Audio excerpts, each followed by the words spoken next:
क्या था पूरा मामला? बच्चा हमारा यहाँ सामने पढ़ने जाता है, तो वो कल बाकी दिनों की तरह डेली रूटीन की तरह वो 10 बजे यहाँ से निकला।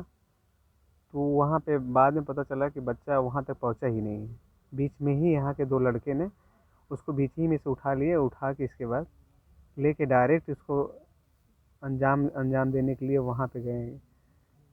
जमुनिया जमुनिया जमुनिया पॉलिटेक्निक के पास, वहीं पानी की टंकी के पास गए। इसके बाद उसको वहीं पे रखना चाह रहे थे, और इसके बाद फिर प्रॉब्लम हो गई उसको, मामला वो बच्चा चिल्लाने लगा, चीखने लगा। इसी वजह से कुछ मैनेज नहीं होने की वजह से वो उसको कोशिश किए ऊपर छत पे उस पर क्या नाम सीढ़ी के थ्रू ऊपर ले जाने के लिए मामला ले गए। पता चला इसके बाद दिक्कत हो गई कि मामला लड़का चिल्लाने लगा, उछलने कूदने लगा, तो ये संभाल नहीं पाए। इसकी वजह से बच्चे को मुंह पे वो अरे मुफर लग दिए, जिसकी वजह से उसको ऑन स्पॉट कोई फिरौती की रकम को मांगी भी गई? फिरौती की रकम हमको उस दौरान तो नहीं मामला, बाद में फिर दूसरे नंबर से मुझे कॉल बैक आया। उस समय लगभग 3:07 हो रहे थे। उस दौरान मुझे मैसेज आया कि आप अगर आपका बच्चा किडनैप हो गया, अगर आपका अपना बच्चा सही सलामत पाना चाहते हैं तो आप इस पते पर नहीं, मतलब इस पते पे नहीं, आप क्या ना 7 लाख रुपए का इंतज़ाम करिए, और पुलिस को इन्फॉर्म अगर देंगे तो बच्चे को मार दूंगा। बच्चा किस क्लास में पढ़ता था, क्या हुआ? बच्चा यूकेजी में था अभी। जो आरोपी हैं, क्या बच्चा कभी इसमें कोचिंग किया है?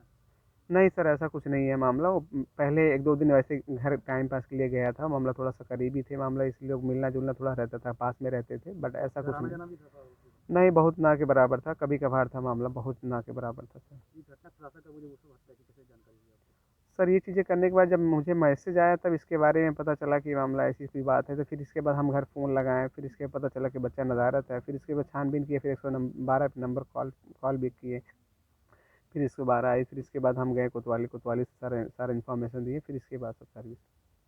कितने लोग थे इसमें घटना में? इसमें सर 2 लोग अभी हैं। दोनों क्या हिरासत में पुलिस में? जी। क्या नाम है आपका? पुलिस में दीपचंद यादव सर। बच्चे क्या नाम है?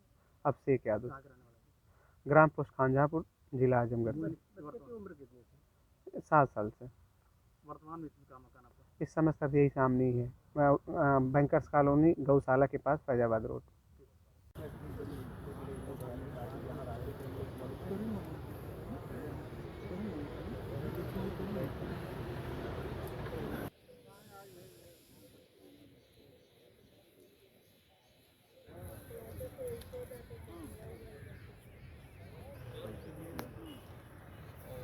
अजय अजय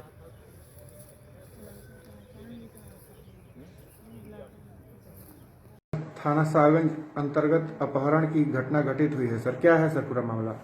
दिनांक 2/1/2021 को शाम लगभग 5 बजे श्री दीपचंद द्वारा थाना शाहगंज पर एक लिखित तहरीर दी गई कि उनका सुपुत्र अभिषेक, जो रोज सुबह 10 बजे कोचिंग पढ़ने जाता था, आज सुबह जब अपने घर से कोचिंग पढ़ने गया तो 12 बजे करीब वह घर वापस आ जाता है, लेकिन आज वह 2 बजे तक घर नहीं आया। उसके घर वालों को पहले लगा कि शायद कोचिंग में किसी टेस्ट के चलते उनका बेटा देरी हो गई है। जब 2 बजे तक घर नहीं आया तो उन्होंने कोचिंग में जाकर के बेटे के बारे में पूछताछ की, तो उन्हें पता चला कि उनका बेटा आज कोचिंग गया ही नहीं है।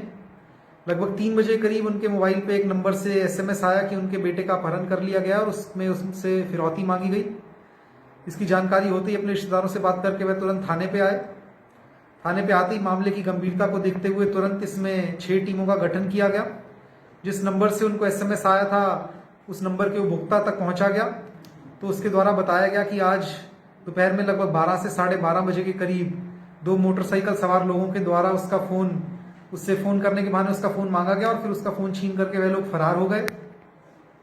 इसी क्रम में आगे पूछताछ करते हुए वादी के घर से 100 मीटर दूर दो मकान किराए के मकान पर रहने वाले 2 लोगों से पुलिस द्वारा पूछताछ की गई, जिनका नाम शिवम कुमार श्रीवास्तव एवं आकाश कुमार है। यह दोनों ITI में पढ़ते हैं। शिवम कुमार श्रीवास्तव का वादी के घर पे आना जाना था और वादी के पुत्र उसको अच्छे से जानता था, क्योंकि वादी का पुत्र पहले उसी से कोचिंग पढ़ता था और बाद में उसने उसको छोड़ करके कहीं और अपनी कोचिंग पढ़नी शुरू करी। पूछताछ के क्रम में इनके द्वारा बताया गया कि सुबह 10 बजे जब अभिषेक कोचिंग पढ़ने के लिए घर से निकला था, तो इस शिवम के द्वारा बच्चे को कहीं घुमाने ले जाने के बहाने अपनी बाइक पर बिठाया और ये दोनों अपनी ITI जमुनिया के करीब एक पानी की टंकी में बच्चे को ले आए। वहां जब बच्चे द्वारा शोर मचाया गया तो इन्होंने मफलर से बच्चे का गला घोंट करके उसकी हत्या कर दी। जब तक जानकारी बच्चे के माता पिता तक या जब तक जानकारी पुलिस तक पहुंची, बहुत दुखद है कि बच्चे की मृत्यु हो चुकी थी। इसके बाद यह दोनों मोबाइल छीनने के लिए गए। इसके बाद इन्होंने एक व्यक्ति का मोबाइल छीना और उसको बेच करके एक नया मोबाइल खरीदा, जिससे इसके पिताजी को SMS किया।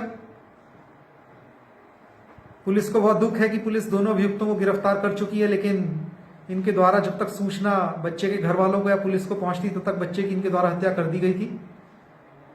मृत शरीर को कब्जे में लेकर के पोस्टमार्टम की कार्रवाई की जा रही है। दोनों अभियुक्तों के खिलाफ थाना सरपता और थाना शाहगंज पे मुकदमा पंजीकृत है, जिसमें थाना शाहगंज पे 5/2021 फिरौती हेतु अपहरण मुकदमा पंजीकृत है। मामले की गंभीरता को देखते हुए इसमें गंभीर कार्रवाई की जा रही है और मामले को मॉनिटरिंग सेल के द्वारा मॉनिटर करते हुए इसमें जल्द से जल्द इनको सजा दिलाने की कोशिश की जाएगी। दोनों अभियुक्तों को जेल भेजा जा रहा है। आगे की डिटेल से आपको अवगत करवाया जाएगा।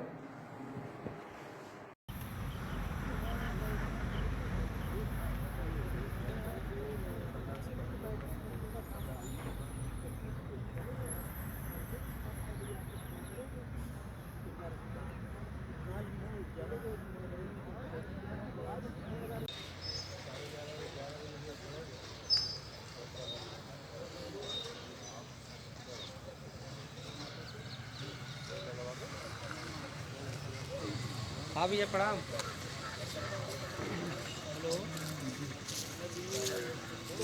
हेलो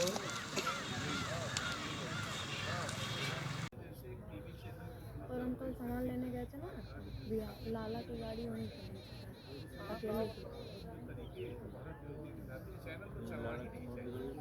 हाँ लंबा फिल्म और किस कलर में चलो तब तक वही चपेट में जाते वही लड़का और तो बहुत चालाकी किया, उसकी जिंदगी बच गई। नहीं वो तब तो वही जाता पहले ना, पहले वही जाता पहले वही और मोबाइल दोनों का पढ़ने वाला बच्चा भी अंधकार में था और यहाँ प्रशासन भी अंधकार है। कभी साल मतलब पहले जब फिल्म में कितना अब नहीं था।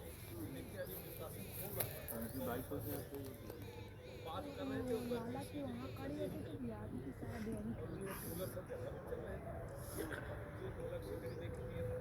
पहले तो दोनों की खड़ी होती थी पठान के घर खड़ी होती थी। पापा उनका बोले गाड़ी आई खड़ी कर